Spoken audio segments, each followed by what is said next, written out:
Salve, salve, minha São Benedito do Rio Preto, e você, internauta de qualquer local que esteja acompanhando o nosso trabalho aqui pelo canal Virgulano. Depois de ter passado alguns dias aí afastado por questões pessoais aí, estamos voltando aqui mais uma vez para gravar mais um vídeo e ajudar você, internauta, na reflexão sobre a situação política e social de São Benedito do Rio Preto. Estou aqui hoje com o professor Manuel Teles. Muito bem-vindo, professor. Professor Manuel Teles, que tem aí formação, é mestre em gestão social e trabalho pela UNB em Brasília, e aceitou o convite da gente para bater esse papo aqui hoje e avaliar o cenário político de São Benedito do Rio Preto. Professor, seja bem-vindo, fique à vontade, ao nosso ambiente simples, como é, mas eu espero que a gente possa ter um bom proveito aqui nas informações que passaremos ao povo que nos acompanha. É na simplicidade que a vida acontece, né, meu amigo Porto? Obrigado pela oportunidade, parabéns pelo trabalho.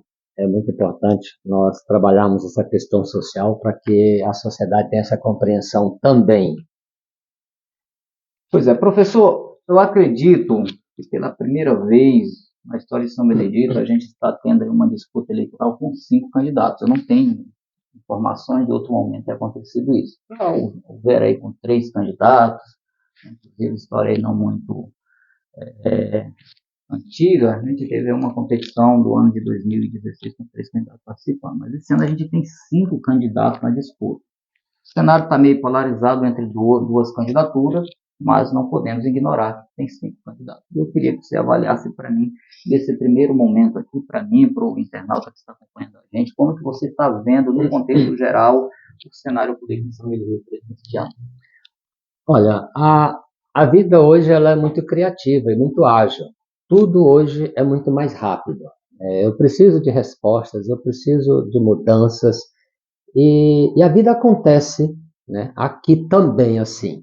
Então hoje nós temos 5 candidatos e todos eles estão com seus planos de governo, pelo menos assim eu espero que todos tenham. Eu conheço 2, eu já li de 2, mas eu espero que todos tenham, é porque tem alguma proposta razoável para este município. O que nos favorece como eleitor é ter a consciência de que eu tenho também que mudar. Se a política mudou e abriu para 5 candidatos, eu também, como eleitor, eu tenho que abrir a minha consciência sociopolítica para que eu entenda que esses 5 candidatos têm propostas diferenciadas.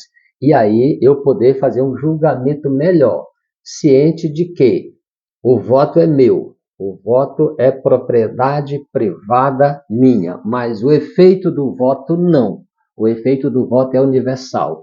E apesar de ser eu o votante, eu não tenho como saber quem é que vai ganhar, né? O resultado final do meu voto eu não sei. Eu sei para quem eu vou destinar o interesse do meu voto, mas eu não sei dizer quem é que vai usufruir deste meu voto, nem do ponto de vista matemático e nem do ponto de vista social. Porque do ponto de vista matemático, nós não temos como fazer essa matemática eleitoral, para dizer assim, eu votei no candidato A e esse candidato vai ganhar. Não tem como. Porque são cenários, e aí, se você permitir, mais tarde a gente pode tentar falar alguma coisa desses cenários aqui. E já do ponto de vista sociocultural, do ponto de vista social, né, da gestão social, eu posso sim saber que o meu voto ele não está atrelado só a resultados pessoais ou familiares ou da minha conjuntura social. Quem vai usufruir deste meu voto são pessoas que às vezes nem consciência social ou política ou até pessoal têm. São crianças, são pessoas dotadas de algumas necessidades especiais, são minorias que não se fala nestas campanhas, não só nesta, mas em outras anteriores, não se fala das minorias, não se fala das pessoas que dependem da colaboração dos seus pais para comer, para tomar água, para existir, para se vestir, para tomar banho, para se limpar, e etc, etc. Não se fala das minorias como socialmente à margem, e essas pessoas também votam, essas pessoas também produzem dinheiro. Então, esta eleição é a novidade e nós temos que aprender a trazer essa resposta de imediato. E por isso que são 5 candidatos, para ver se nós temos esse atendimento dessa sociedade. Mas o que levou os fatos relevantes dentro da política de São Luís do Rio Preto, que levou a gente chegar a esse cenário com 5 candidatos na sua avaliação? A sociedade ela é autônoma, ela tem uma inteligência própria, não é a minha inteligência, não é a sua, não é a do que está assistindo. É uma inteligência coletiva, autônoma, própria. Ora, se eu tenho uma polarização no nível nacional, insana, desculpa aí, mas é um parecer meu, se a polarização é algo que não é cidadã, essa polarização não é cidadã, localmente também não. Mas a sociedade tem a sabedoria de dizer, opa, vocês estão achando que mandam? Não, não é assim. Eu, sociedade, eu gero este candidato, eu gero aquele candidato, mas eu também gero a minha vontade. E a minha vontade é que não sejam só estes desta polarização. Eu preciso de outros candidatos. E aí nós temos 3 outros que não estão tão polarizados, mas têm chance, dentro de um determinado cenário, se ocorrer esse cenário, nós temos mais o quê? 20 dias? Aproximadamente 20 dias. Dentro desses 20 dias, algumas coisas ainda ocorrerão, e estes novos cenários, se surgirem, pelo menos mais um cenário vai surgir, mas tem possibilidade de mais de um, ok? No mínimo 3 cenários. A sociedade vai dar essa resposta. E é por isso que eu comecei dizendo que a tutela do resultado não é minha tutela, é da sociedade. Quando você fala de pelo menos mais um cenário surgir, seria o quê?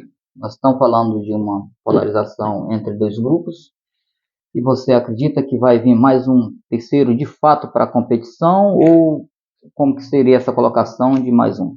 Vamos colocar assim, nós não estamos trabalhando com amadores, apesar da nossa cidade ser pacata, ser simples, ser pequena, aqui nós não temos grupos amadores hoje. Nas últimas campanhas, para esses 2 mais evidenciados, pelo menos nas redes sociais, os 2, quando começaram humildes, pacatos, e contra um poder econômico. Então, era uma super passeata, sobrepondo aquele pobre que estava analisando, chegando na vida política. Os 2 candidatos mais badalados hoje.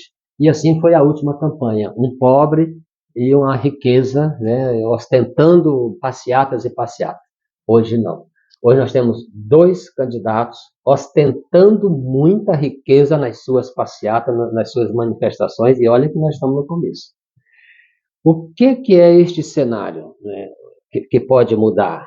O que pode mudar é que, se nós tivermos, né, tem mais cenário, mas esse primeiro agora, se nós tivermos realmente 5 políticos, essencialmente políticos, né, socialmente considerados políticos, se os 5 candidatos são de fato políticos, eles estão atentos aos movimentos. Popularmente, o eleitor lá do outro lado está dizendo, mas o fulano não pode se vender para fulano se vendeu para cicrano. Essa é a linguagem popular, eu não vou trabalhar com isso. É possível? Sim, mas eu não vou trabalhar com bandidismo, eu vou trabalhar com a técnica, com os conceitos científicos do que é política. Se esses candidatos forem políticos e eles observarem lá, há 10 dias da eleição, tiveram uma pesquisa confiável, justa, o que está despontado lá na frente, já souber que vai ganhar, os que tiver de segundo lugar para baixo, eles vão se unir politicamente. Mas como que eles vão se unir? Precisa me pagar para eu me unir a você? Não. Eu coloco o meu plano de governo debaixo do braço e vou lá negociar com você. Nós 4 estamos no segundo plano do eleitorado. Quem vai ganhar é fulano. Então, o que é que você é capaz de fazer no teu governo do meu plano de governo? Ou seja, eu preciso administrar tais fatores do meu plano de governo. Como, por exemplo, a infraestrutura do município, o sistema viário do município, que está precário, a questão da educação que precisamos trabalhar, enfim, todas as áreas nós precisamos mexer, a saúde. Então, eu vou negociar. Meu plano de governo, eu não abro mão disso. Você é capaz de me dar uma secretaria, 2 ou mais, para eu executar esse meu plano de governo, eu vou aderir a você. E assim os outros 3 candidatos farão e os 4 se unirão. Assim, nós entendemos que é política. E assim nós vamos chegar numa disputa de 4 candidatos politicamente bem postados, bem responsáveis, pensando na população, pensando na sociedade, brigar com aquele outro que está lá na frente, segundo as pesquisas. E o contrário também pode acontecer. Ou seja, aquele que nós achamos hoje que vai ganhar, ele está em segundo lugar, mas ele precisa passar para primeiro, ele tem que abrir mão politicamente. Não estou falando do bandidismo, da venda, da troca, da compra. Eu estou falando da negociação política. Isso é cientificamente possível, isso é inteligentemente, socialmente possível. Professor, você vem insistindo aí na sua fala na questão dos planos de governo, que é interessante, que é importante. Mas a sociedade, o povo, de uma forma geral, pode ser um erro na minha percepção, não me parece muito preocupado com o plano de governo. Hoje, para registro de candidatura junto à Justiça Eleitoral, o candidato a prefeito, estamos falando de um cenário de candidatura para prefeito, ele precisa registrar lá também o seu plano de governo. E aí eu estive olhando, claro, os planos de governo dos candidatos aqui de São Miguel do Rio Preto. Você imagina quantos eleitores de São Miguel do Rio Preto tiveram essa preocupação até o momento de fazer essa mesma coisa, avaliar o plano de governo de um candidato para tomar a sua decisão? Como é que fica essa questão do plano de governo ser algo que agrada a sociedade, se a sociedade não está preocupada com isso? É uma questão que nós temos que fazer uma analogia da antropologia dessa sociedade, né? Qual é a antropologia política desta sociedade?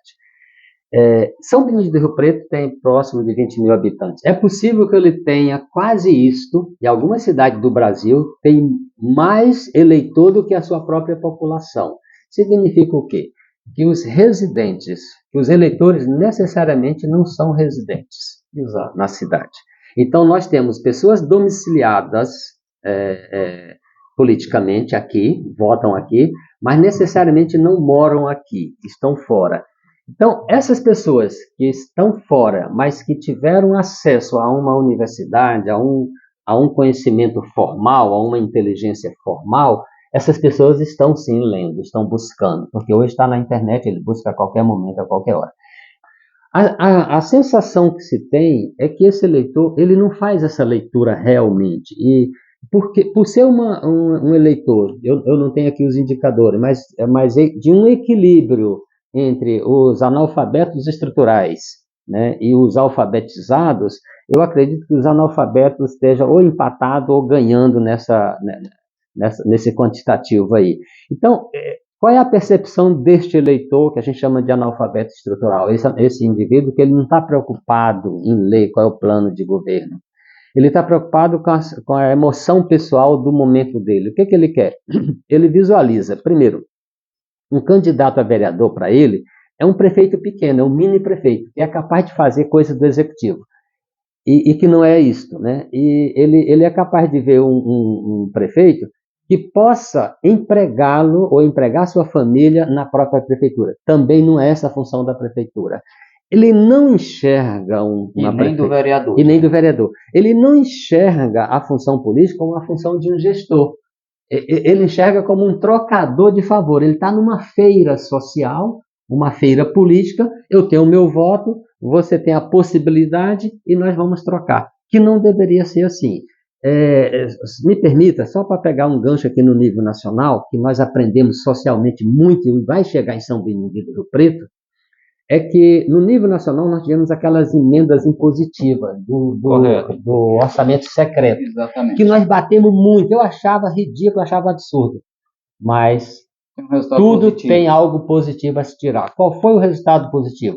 O Supremo fez aquilo outro, o Congresso reagiu daqui, qual é a solução? Uma emenda na qual se compartilha a execução de alguns projetos com o parlamentar. Hoje, a nível federal, já está se trabalhando isso. E no município vai chegar. Ou seja, o vereador também vai participar um pouco mais. Não é só o fiscal, que às vezes nem o próprio candidato a vereador sabe qual é a função dele. Mas hoje ele também vai ter a função de participar um pouquinho da gestão executiva do município.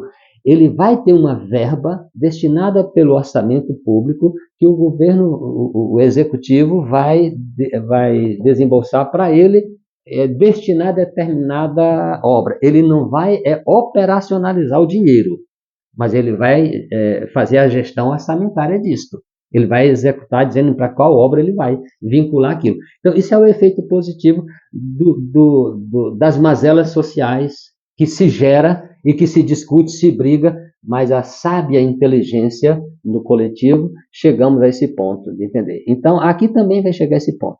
Então, qual é a nossa luta? A nossa luta aqui é esclarecer o máximo, e é esta a sua função aqui nesse canal, tenho visto isso, e continue, que nós temos que esclarecer o máximo a população sobre o que é educação de uma população e o que é formação, e o que é ensino e aprendizagem, que faz parte da educação formal. Ensino e aprendizagem da educação formal. Mas eu tenho uma educação que ela não está formalizada, mas ela é efeito desse ensino formal. Por exemplo, eu tenho visto nos grupos de WhatsApp muitos, mas muitos, usando figurinhas lindas, que eu adoro as figurinhas, que elas comunicam bastante, às vezes sem palavras, uma comunicação não verbal. Mas eu vejo, ontem mesmo eu vi alguém, uma figurinha de alguém, eu te dou um murro na cara. Poxa, isso é apologia à violência, isso é horrível, isso é falta de educação que a sociedade não deu conta de educar aquele indivíduo. Eu não sei quem postou, está errado. E assim por diante, tem tantas figurinhas que a população faz por ingenuidade. Isso é efeito danoso, efeito indevido da falta de educação. Ou, quando eu digo falta de educação, é a ausência do Estado nesta educação popular. Essa educação ela não é feita só pela escola, não é uma educação formal que eu estou falando. Eu estou falando da educação que é de responsabilidade das igrejas, dos movimentos culturais, de todos os movimentos sociais legalmente aceitos pela minha sociedade, sejam religiosos ou não. Mas todos nós somos responsáveis pela educação. E é nessa luta que eu estou junto. É isso aí. E agora, direto da redação do estúdio a céu aberto aqui do canal Virgulando, a gente vai para um rápido intervalo comercial e voltamos dentro de alguns instantes. Não sai daí que a segunda parte promete. E o programa de hoje é um oferecimento do Comercial Carvalho, tudo pelo melhor preço da cidade. O Comercial Carvalho fica localizado na rua João Rocha, ali no bairro Maitá, onde você encontra um completo sortimento de gêneros alimentícios de primeiríssima qualidade e uma grande variedade de produtos à sua escolha. No Comercial Carvalho você encontra também frios e congelados, ferramentas para profissionais liberais e para o homem do campo, material escolar para o seu filho, produto de higiene e limpeza de várias marcas diferentes à sua escolha, uma grande variedade de produtos de beleza, produtos para o seu bebê, além de frutas e verduras e aquele atendimento todo especial de uma equipe que tem como satisfação atender você. E já estamos de volta aí no agradecimento ao Comercial Carvalho. Se você ainda não conhece, aproveite, faça uma visita, veja o que o Comercial Carvalho tem de interessante para atender a sua necessidade do seu dia a dia. Tem uma grande variedade de produtos aí, aquele atendimento todo especial. Mas se você não puder ir até o Comercial Carvalho, não se preocupe, o Comercial Carvalho vai até você. É só você ligar, ou mandar mensagem para o número que está aparecendo aqui embaixo. Fique à vontade para fazer o seu pedido e receber no conforto da sua casa. Está precisando daquela água mineral? É só ligar, é só mandar mensagem. A entrega é rapidinho em qualquer ponto da cidade. Então aproveite, faça as suas compras no Comercial Carvalho e você não irá se arrepender. Quero aproveitar também e mandar aqui um abraço para o meu amigo Alencar, o homem proprietário aí do Comercial Carvalho, juntamente com sua equipe, Alessandra, Ludmila, grande João Vitor. Alô, João Vitor, um abraço para você. Também o meu amigo Zé Maria, o homem do camarão ali no box 2 do Mercado Público Municipal. Também não poderia deixar de lembrar do grande Catatal, lá no bairro Maitá. Rapaz aí que é seguidor do canal aí, se declarou fã número 1, acompanha tudo que a gente posta aqui. Um abraço para você, meu amigo Catatal. Estamos juntos, vamos seguindo, vamos nos comunicando por aqui. Não poderia deixar de lembrar aqui do meu amigo Edmar Lopes, ex-vereador aqui da cidade de São Miguel do Rio Preto aqui. Um abraço para você, Edmar.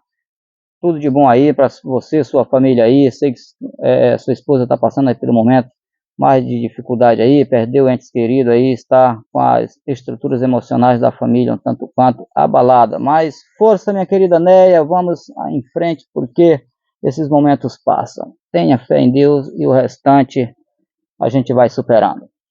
E vamos lá, vamos seguindo, vamos aqui para a segunda parte aqui para encerrar esse programa de hoje e ouvir aí quais são as orientações do professor Manuel Teles nesse segundo momento do programa. Eu tenho acompanhado algumas postagens suas e eu peguei aqui, no dia 15/7, você fez aqui, eu não vou dizer que foi você não plagiou, eu vou dizer que você fez uma adaptação de uma frase do escritor Lev Tolstói, ou Leon Tolstói, é chamado aqui no Brasil, ele é um escritor russo, né? E você adaptou a frase dizendo o seguinte: o rico e o político farão muito e quase tudo pelos pobres, menos, desde que nunca tenham que descer de suas costas. O que o senhor quer dizer para a sociedade quando você posta uma frase como essa? Olha, essas frases ditas pelos notórios, né, do saber da época, elas têm que ser atualizadas. Elas têm o seu valor cultural, nós chamamos de antropologia cultural daquela época, mas elas também evoluem para hoje. Então, o que ele quis dizer naquela época? É o mesmo sentimento de hoje. Claro, né, eu só estou traduzindo agora numa linguagem que é o menino de hoje entende. Dentro de uma realidade nova. Né, o fato é o mesmo, entendeu? O fato é o mesmo, mas a foto é outra. A fotografia é outra, ok? Então, eu tenho aqui hoje uma sociedade que eu chamo de cegueira social. Né? A gente tem alguns artigos que chamam, que traduzem como a idiotice mesmo, a idiotice social. A idiotice não é um termo pejorativo, é um termo danoso, negativo, mas não no sentido que o popular usa, você é idiota. Não, você é idiota porque você não estudou, não conheceu, ou estudou, mas não buscou aquele conhecimento ali. É melhor falar em ignorância do que... Vai desembocar na ignorância, porque a ignorância já é a reação, entendeu? Da minha idiotice. Eu sou, mas eu ainda não reagi.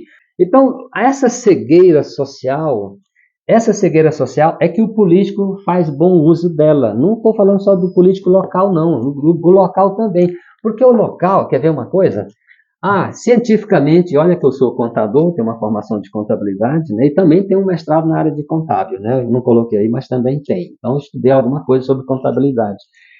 Os atuais gestores, os gestores do último, de sempre, eles são obrigados por lei a fazer uma prestação de conta. Está lá no site da transparência, né? Está lá.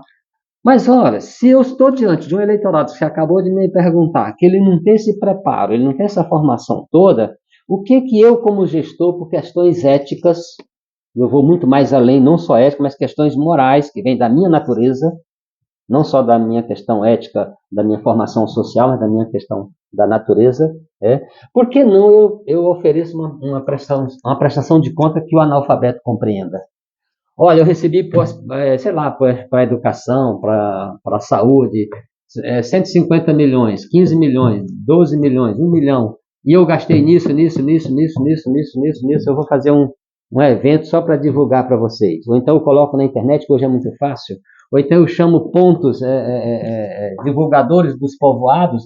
Gente, vamos divulgar o que nós recebemos, milhões que nós recebemos do governo federal e do governo estadual e também da arrecadação municipal. E olha onde nós gastamos. Não se faz isso. Por quê? Porque os prefeitos atuais, aí eu vou olhar para cá, os prefeitos atuais, todos eles, não o atual só, os últimos prefeitos para cá, eles se transformaram, de 2002 para cá, eles se transformaram nos melhores garçons do governo federal. Você não tem um prefeito com criatividade com política local. É só política nacional. É Bolsa Família, é cidadão para não sei o que lá, é luz para toda. É esse mundo de políticas sociais e o prefeito bota aqui, né? Bota aqui na bandeja e sai distribuindo, e é o melhor prefeito do mundo, traz asfalto, traz não sei o quê, garçonete. Cadê a arrecadação local? Cadê a gestão pública local? Cadê a política local para eu gerenciar a bandeja do governo federal, a bandeja do governo estadual e também gerenciar a bandeja do contribuinte local? Por que que eu não preparo isso aqui em termos de desenvolvimento estratégico de um município, criando os empregos não na prefeitura, criando os empregos nas empresas produzidas por pessoas daqui. Mas espera aí, tem pessoas daqui inteligentes. Tem pessoas daqui que eles vão querer ganhar o dinheiro daqui e vão gastar lá fora, lá em Miami Beach. Brincadeiras à parte, eu preciso que você retenha o teu lucro, pelo menos 50% na cidade. Eu tenho um mecanismo de fazer isso. Eu só te dou a capacidade de produção dessa empresa, de emprego, se você me garantir X emprego. Só me sentir. Isso é questão de lei local, com vereador e tal. Mas quem é o nosso vereador? Quem é o nosso vereador? O nosso vereador não sabe nem a função de vereador. Eu tenho ouvido falar em alguns vereadores aí que ele vem com os projetos, eu vou pagar melhor os professores para melhorar a educação, eu vou fazer cursinho daquilo, meu amigo, não resolve. Professor, nesse caso, você estaria dizendo que para São Benedito do Rio Preto, nós estamos meio sem perspectiva política?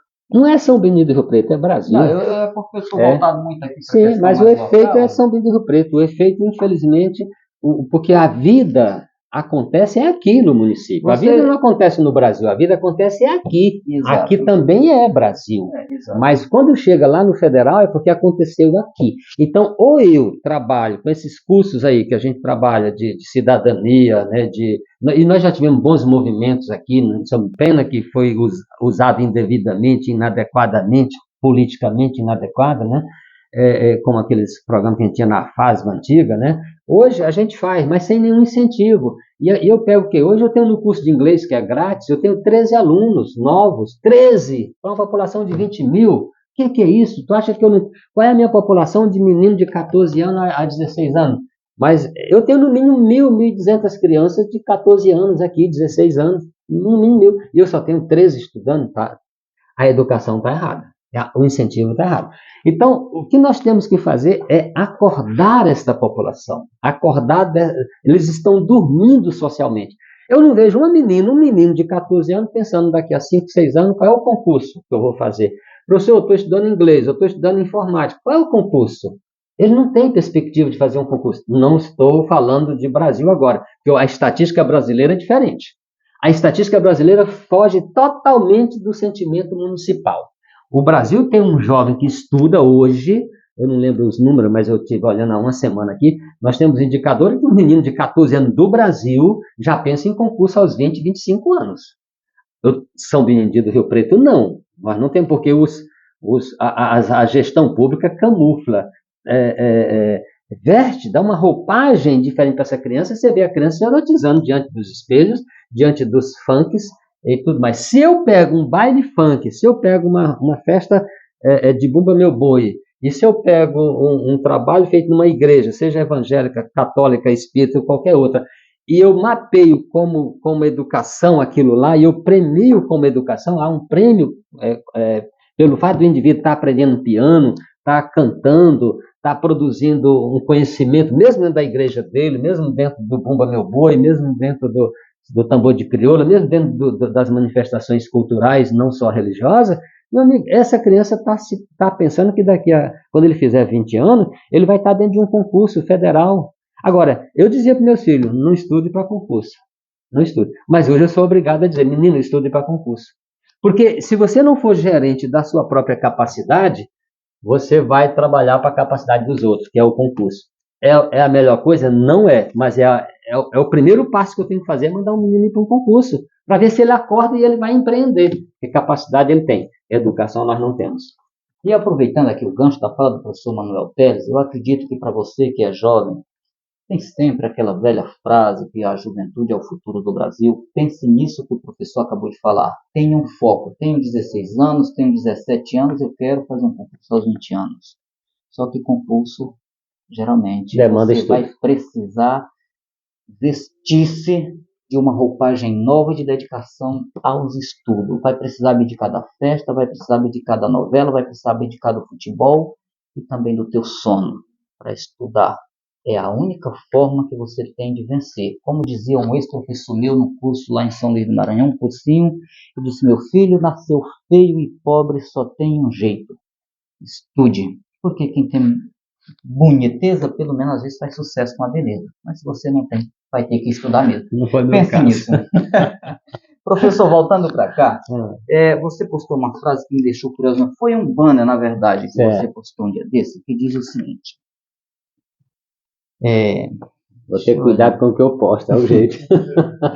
A limpeza do Brasil começa neste ano. Não vote em prefeitos e vereadores aliados do Bolsonaro. Fecha aspas. Eu coloco lá, penso nisso, tal, mas a frase de efeito é essa aqui. Pesada, né? O que eu quero perguntar para você é o seguinte. Com esta frase, pode não ser sua, não sei se o banner é seu ou não, mas não interessa. Usando a sua postagem, você estaria dizendo que a sujeira política do Brasil é culpa do Bolsonaro, ou foi ele que implantou? Como é que funciona isso? Não, não é culpa do Bolsonaro. Mas, porque essa sujeira que a gente se refere, ela veio no navio de Portugal. Pedro Álvares Cabral aportou, ela já veio junto, né? Trouxe ali naqueles balde lá, naqueles baús, enfim, nas cabeças, né, daquele povo. Mas o Bolsonaro foi o ponto catalisador disso.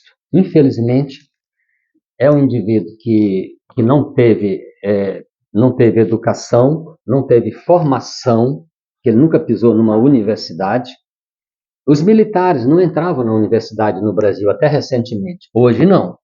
Hoje nós temos generais, almirantes e brigadeiros que estudam, entram na universidade brasileira e entram nas universidades estrangeiras. Mas me permita um parênteses aqui, rapidinho. Quando você fala de universidade, o retrato do atual presidente...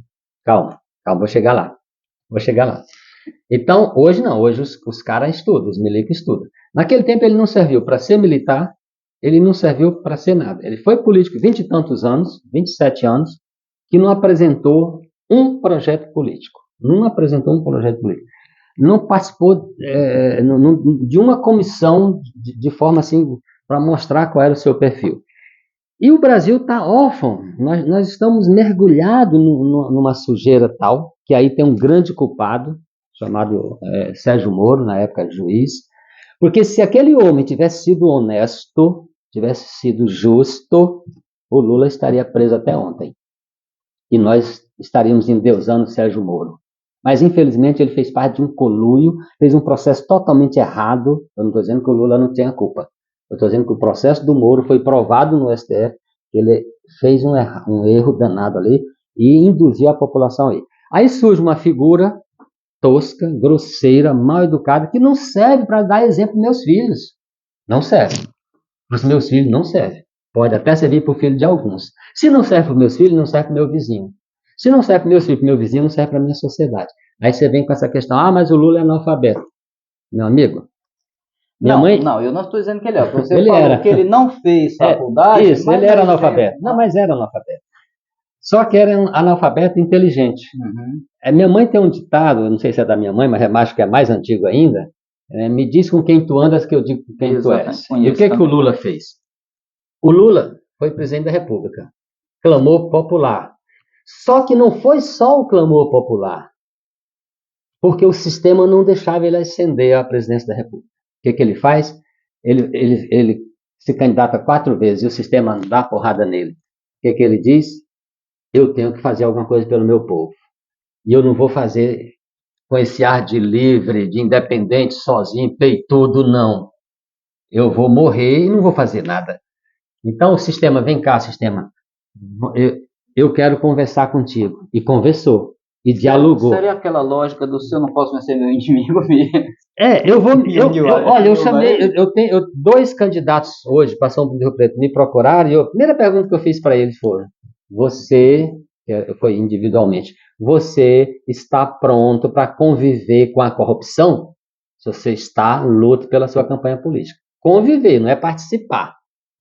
Porque sem corrupção eu não vou administrar esse município, nem muito menos esse país. Foi o que o Lula fez. Ele conviveu, infelizmente, ou sei lá, o grupo dele entrou, não entrou, eu acho que sim, mas não vou entrar no mérito aqui do julgamento. Mas ele se associou a notórios saberes, a notórias cabeças, e disse o seguinte: ô rico, tu quer dinheiro? Tá aqui. Mas deixa meu pobre comer, deixa meu pobre estudar. E hoje eu tenho por volta de 30, 34 programas sociais que orgulham qualquer nação, porque foi esse grande programa que a gente chama de Fome Zero, que é um programa que ninguém fala, mas é o programa que manda a Bolsa Família, Bolsa isso, Bolsa aquilo, isso tudo estão dentro do guarda-chuva chamado Programa Fome Zero. Exato. E que o mesmo programa que desenvolveu há 60 e poucos anos nos Estados Unidos. Nós só atualizamos, nós só melhoramos, trouxemos para o Brasil. Corrigimos os erros que o americano cometeu e nós hoje estamos sob esse... E hoje nós temos uma criança de 20 anos, há um ou outro pobre, e aqui em São Rio Preto é exemplo disso, que ainda é doutor, nós temos alguns doutores aqui em São Rio Preto, alguns mestres, e temos alguns profissionais de alta qualidade, né, como dentistas, advogados, que estudaram sobre esses programas.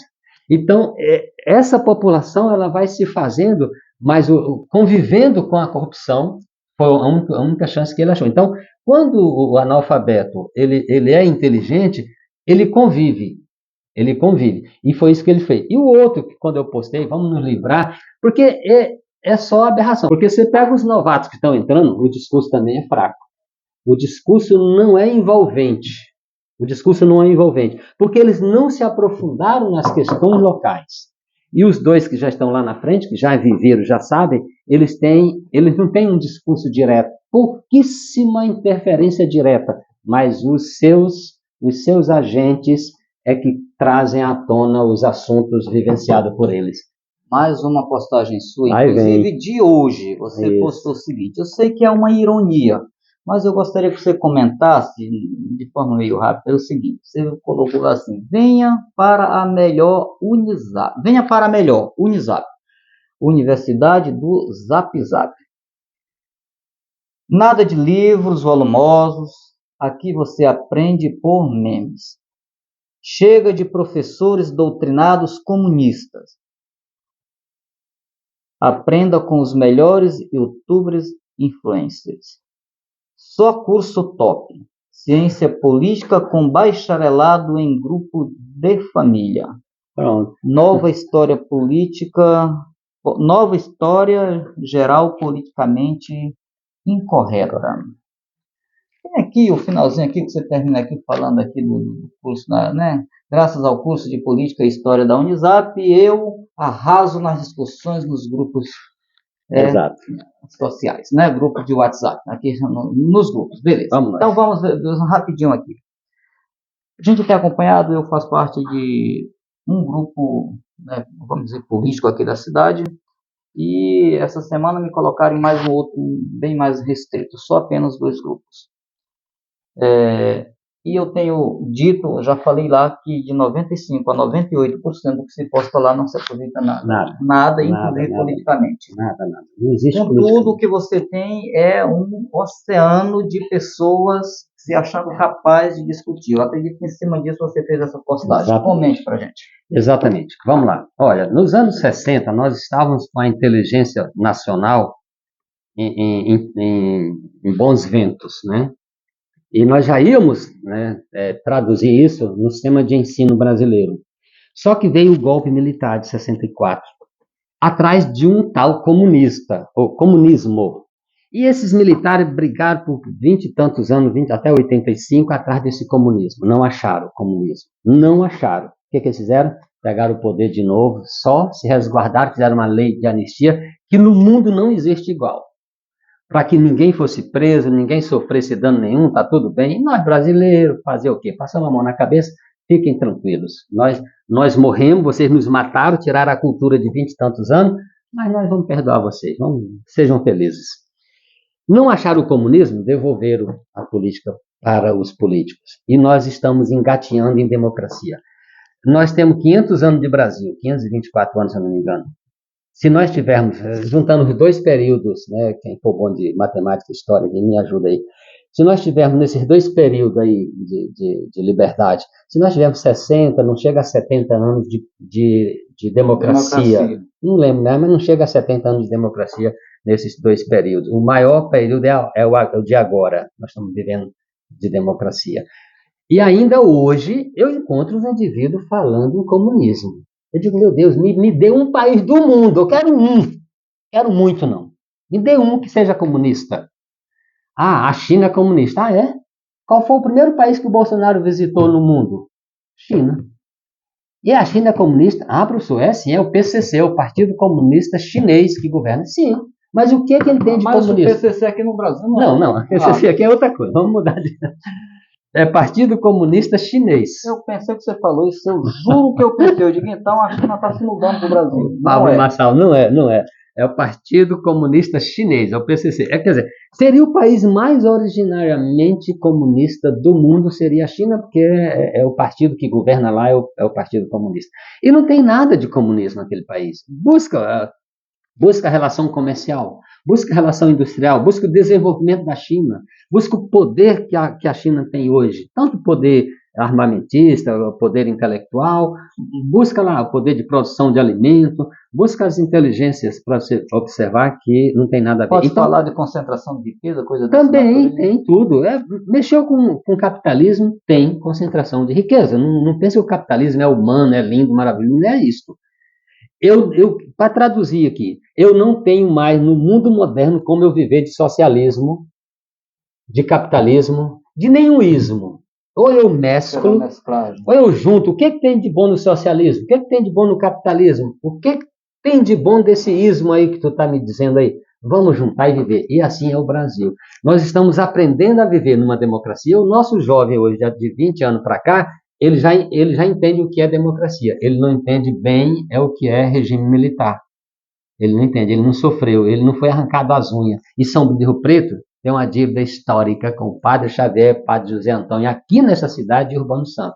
Não dá para contar essa história aqui, mas eu espero que um dia alguém conte essa história para esse jovem de hoje, porque a gente guarda na alma da gente essa dor que nós sofremos com aqueles dois padres por uma bobagem, né? Por um desenvolvimento que eles tinham trazido para a cidade e sofreram o que sofreram. Não vamos detalhar aqui. Então, essa Unisap, que você puxa esse assunto aí, essa Unisap é a formação dessa idiotice social. Você pega alguns artigos que vai trabalhar essa idiotização social, você vai encontrar a Unisap de hoje. Eu até postei hoje, junto com essa postagem aí, abaixo dela, dois pesquisadores. Uma moça cientista, uma médica cientista, pesquisadora da Covid, ela com as máscaras, com os tubos de ensaio, pesquisando no laboratório médico científico, e uma moça linda, sentada numa cadeira preguiçosa, pesquisando sobre a vacina do Covid no WhatsApp. Então, é a imagem que nós temos, ou seja, a Unisap, a Universidade do WhatsApp, é que está formando o nosso senso comum.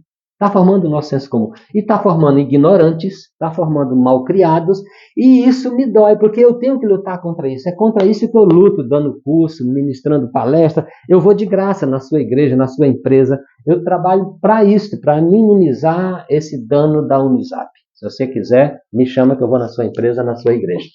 Pois é, gente, por aqui a gente vai chegando ao final de mais um programa. Esse programa ele foi gravado em 2 momentos, porque a gente está tratando aqui da questão política, uma avaliação do cenário político, e também iremos tratar da questão da educação. A gente teve aí o índice de desenvolvimento da educação básica que foi divulgado pelo Ministério da Saúde juntamente com o INEP aí, no dia 14 de agosto, e aí a gente convidou aí o professor e ex-secretário de Educação Antônio José.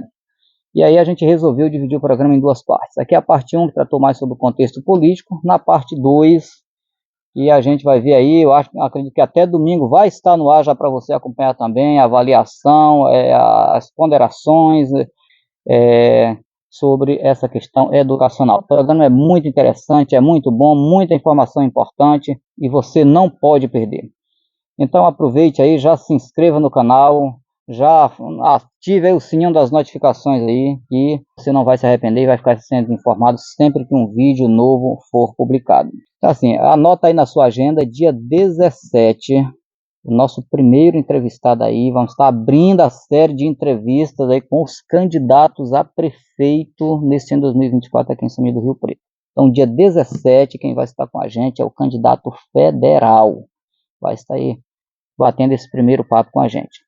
No dia 24, quem vai estar com a gente é o candidato a prefeito Maurício Fernandes. E no dia 30 será a vez do candidato Assis Souza. O candidato Neto Matias desistiu, abdicou, não vai participar das entrevistas. E o candidato a prefeito, a reeleição, na verdade, o atual prefeito Alas Rocha, ele não deu retorno aos nossos contatos. Foram pré-estabelecidas regras para as entrevistas, enviadas a todos os candidatos, que não houve questionamento das regras, e lá já estava previsto que, em caso de não se manifestar, de não dar retorno, seria considerado uma desistência. Então, a gente considera que o candidato o Alas Rocha também desistiu, assim como o Neto Matias. Os demais vão participar aqui com a gente e você vai ficar sabendo tudinho sobre o que eles têm a dizer das propostas administrativas no seu plano de governo, caso venha a ser eleito. Um abraço, fiquem com Deus e a gente vai se falando por aqui. Até o próximo programa.